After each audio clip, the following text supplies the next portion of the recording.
കമലെടുത്തി ഒരു പെണ്ണുണ്ട്, ഒരു വൃത്തികെട്ട പെണ്ണ്. ആ കുറച്ച് അഹങ്കാരവും ദുഷ്ടത്തരമുള്ള ഒരു ദരിദ്രവാസി പെണ്ണ്. ഒരു കുടുംബത്തിനും പറ്റാത്ത പെണ്ണാ. ഞാൻ ആർക്കും കാണിച്ചു കൊടുക്കാറില്ല. പക്ഷെ നിങ്ങളുടെ ഈ മോന് പറ്റും. ഒരുത്തൻ്റെ അണ്ടം കീറിയിട്ട് വന്നതാ ഇവള്.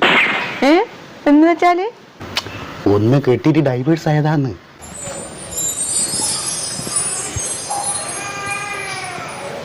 അല്ല, അവർക്ക് ഇവനെ പറ്റുവാ? എന്നെ വേണ്ടതുപോലെ കണ്ടാലേ അതെല്ലാം ഞാൻ പറഞ്ഞു പറ്റിച്ചോളാം. അതെല്ലാം ഞാൻ വേണ്ട രീതി കണ്ടോളാം. അതാണെങ്കിൽ അത് ഇനി അതൊന്ന് വേഗം ശരിയാക്കിത്ത. പിന്നെ ഒരു കാര്യം, കഞ്ഞി കുടിക്കാൻ വകയില്ല. പക്ഷെ നടത്തവും ഭാവവും കണ്ടാലേ ഇവളെപ്പോലത്തെ പത്രാസുകാരി വേറില്ല. ഒരു ബ്രോക്കറും ഒരു പെണ്ണിനെ പറ്റിയിട്ടും ഇതുപോലെ പറയുന്നത് ഞാൻ കേട്ടിട്ടില്ല. പറയാതെ പറ്റില്ല.